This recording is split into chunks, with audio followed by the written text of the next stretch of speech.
C'est beaucoup plus dur de garder Shabbat et de faire ce qu'il faut Shabbat que dans la semaine. Shabbat, c'est un jour très très dur. Pour une physique et tout, c'est dur. Le manger, c'est dur.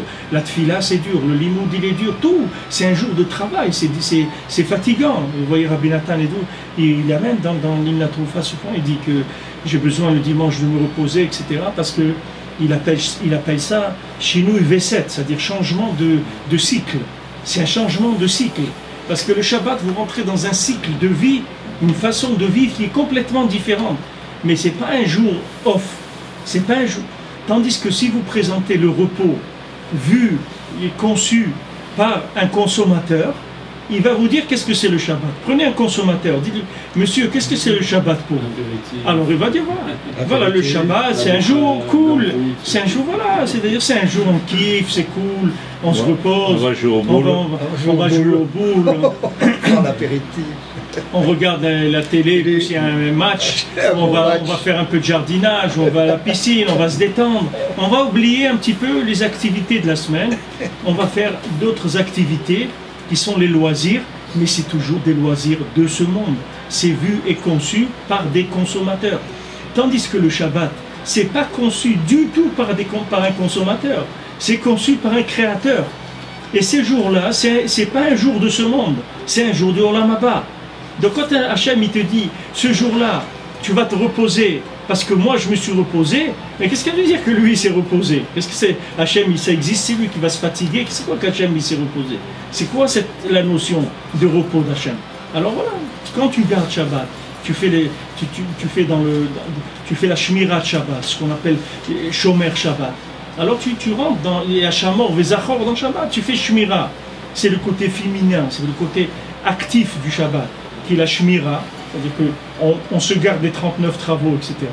Ça c'est le côté de ce monde-là, c'est le côté qui parle le langage consommateur. C'est-à-dire, tu ne feras pas ça, tu touches pas à la lumière, tu n'allumes pas le feu, tu fais pas les trucs.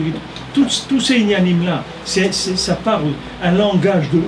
Ça s'adresse à un consommateur pour l'éduquer, pour lui dire, regarde, Shabbat, attention, ça non, il y a 39 travaux, tu fais pas. C'est-à-dire, on parle maintenant, on s'adresse à un consommateur, on parle sa langue. On dit, regarde, le Shabbat, voilà les conditions d'accès au Shabbat. On dit un Shomer Shabbat, c'est celui qui garde le côté Shamor de Shabbat, Shmira de Shabbat. Ça, c'est le côté féminin, c'est-à-dire c'est le côté actif d'un consommateur. Mais il y a dans Shabbat Zachor. Zachor est Yom Shabbat. Zachor, c'est Zachar, c'est masculin, c'est autre chose complètement. Zachor, c'est la connexion avec l'infini. Dans Shabbat, vous avez le côté préparatif, c'est-à-dire 39 travaux, Shmira, et vous avez le côté Zachor, c'est-à-dire le côté connexion à l'infini. C'est deux choses complètement différentes. Quelqu'un il peut avoir l'un et il peut ne pas avoir l'autre du tout. Quelqu'un il peut être Shomer Shabbat, mais il n'est pas Zocher du tout. C'est-à-dire qu'il n'arrive pas à tirer vers lui la conscience du monde futur. C'est vrai, ok, il garde Shabbat. Bien sûr que les deux, ils ne sont jamais séparés complètement. C'est-à-dire du moment où quelqu'un il fait la Shmira comme il faut, il reçoit toujours un petit peu quelques gouttes du plaisir du monde futur. C'est obligé, parce que c'est un récipient pour ça. Mais s'il n'y a pas une recherche véritable, ça ne vient pas automatiquement. Mais le Shabbat, c'est un jour dur, c'est un jour fatigant. Il faut arrêter de croire que c'est un jour de repos. C'est un jour fatigant. On sort du Shabbat, on est fatigué, on n'est pas reposé du tout. Et si quelqu'un sort reposé du Shabbat, il a un problème. Parce que ce n'est pas un jour de repos du tout, du tout. C'est fatigant, avec les repas, il fatigue. Voilà, comment quelqu'un il mange le soir, à midi, si quelqu'un il fait le soir, après qu'il douche le Shabbat matin, après la synagogue, après il rentre chez lui, il mange, après il fait ses soudas shlichit, et il fait Melavé Malka, mais c'est épuisant. Moi, ça fait 2 Shabbats que je tombe malade. La synagogue revient, voilà, le midvé, le Shabbats, la paracha, je veux dire, c'est un jour dur, c'est pas un jour. Donc on voit que c'est pas du tout un repos de consommateur. Et celui qui croit que c'est un repos, quand il va garder Shabbat, il va voir que c'est pas un jour de repos du tout, du tout. À chaque fois, samedi soir, je tombe malade. Mais non, il ne faut pas vous lever. Il faut manger un peu moins. Ah ben voilà, il faut manger un peu moins. Pas un peu moins à Marseille. Il faut manger un petit peu moins. Il faut arrêter les olives. Mais voilà, c'est parce que j'ai mangé 1 kilo d'olives. L'approche, vous voyez que l'approche des choses elle est complètement différente. Vous avez un exemple avec Shabbat, parce que Shabbat c'est quelque chose qui est ambivalent, c'est-à-dire qui est dans ce monde et en même temps c'est une partie du monde futur. On peut très bien voir quelle est l'approche. Vous prenez tous les peuples, ils ont copié le Shabbat. Il y en a qui font dimanche, il y en a qui font vendredi. Chacun il a choisi week-end, etc. Mais qu'est-ce que ça n'a rien à voir avec Shabbat. Ça n'a rien à voir avec Shabbat. C'est très proche du Shabbat. Hein? Le vendredi, il est très proche du Shabbat. Ouais. Et le dimanche aussi, il est collé au Shabbat. Ils n'ont pas été choisir le mercredi. Oui, le mercredi, Ils sont restés dans les parages. Dans les parages pour essayer de copier quand un ils petit viennent peu. samedi soir, j'ai le cafard. Hein? Moi, quand ils viennent samedi soir, j'ai le cafard. Parce qu'il faut facile le repas du samedi soir. Ce repas-là, et c'est celui qui donne la joie. Il vous amène toute la joie du Shabbat dans la semaine. On bosse très dur. On bosse très dur le Shabbat. C'est un jour où on sort beaucoup plus fatigué que n'importe quel jour de la semaine. Donc ne croyez pas du tout que c'est un jour de repos. Et là, vous allez voir que tout de suite, les façons de voir, elles sont opposées. Donc, quand vous allez amener ça dans la nourriture, vous allez mettre ça dans le mariage, vous allez mettre ça dans l'argent, vous allez mettre ça dans tout, vous allez voir tout de suite qu'il y a deux mondes. Que ces deux mondes-là, ils n'ont rien à voir l'un avec l'autre. Rien à voir. Rien. C'est-à-dire que s'ils sont côte à côte, ils n'ont rien à voir. Un, il va travailler pour prendre, l'autre, il va travailler pour donner. Ça y est, on n'a rien à voir. On va dans des directions opposées.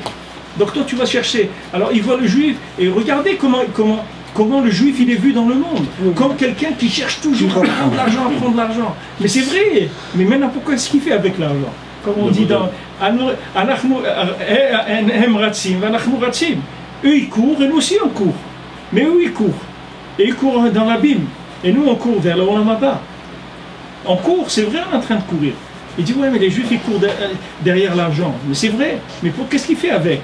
Il le donne. Tu vois que ça change tout. Est-ce que toi, si on te dit travaille pour donner, tu vas travailler? Elle dit non, ça non. Nous on travaille encore plus. Comme un Breslever, il dit il travaille le vendredi, il voyait qu'un vieux, il avait déjà presque 80 ans. Et il travaillait le vendredi jusqu'à mamash la limite qu'on a le droit de travailler avant Shabbat. Et Motzei Shabbat, après le Milavi Malka, il retournait travailler aussi. Il travaillait toute la semaine, il travaillait le vendredi, il travaillait Motzei Shabbat. Et j'en ai dit, il dit un vieux comme toi, maintenant tu te mets à travailler, avant tu étais jeune, tu ne travaillais pas comme ça, maintenant pourquoi? Il dit non, quand j'étais jeune, je travaillais pour la parnassa. Aujourd'hui, j'ai plus besoin de parnassa, je travaille, je donne tout. Alors là, il faut travailler, il faut y aller, il n'y a plus de limite à faire. Mais donnez tout. Et je vous ai dit, moi, BMF, j'étais zoché, que je m'a donné de sous, j'ai connu un homme comme ça, à Paris, BMF. J'ai connu un homme comme ça, qui donnait tout ce qu'il gagnait. Mais il ne gagnait pas un peu, il gagnait des dizaines de millions par mois. Mais il donnait tout. Tout ce qu'il avait, il le donnait. Il vivait dans un HLM, il avait un petit panier, rien. Sa maison, il n'y avait rien dedans. La cuisine, rien, tout, rien. Sa femme même, elle m'a dit, Ravram, regardez la robe que j'ai. Ça fait 2 ou 3 ans que j'ai cette robe, jamais il m'a acheté une robe. Rien, il est rien pour la maison. C'est un homme d'affaires, il faisait des très grosses affaires. Tout donnait à Tzedaka. Tout. Ici en Eretz, il y a des dizaines de synagogues qui ont des Sefer Torah de lui. Rien, tout il a donné, tout l'a donné. Et avant de mourir, qu'est-ce qu'il rigolait? Il rigolait avant de mourir. Il m'a dit, Abraham, je les ai eus à tous. Il rigolait mamache. C'est pas qu'il, je veux dire, il rigolait mamache avant de mourir. Il est mort à 75 ans ou 77 ans. Mais il riait mamache. Mamache riait. Il avait à rire quelques heures avant de mourir. Il riait de ce monde. Il les a eus à tous. C'est-à-dire, le gars, il est rentré dedans, mais mamache, il a été dans le sens opposé complètement.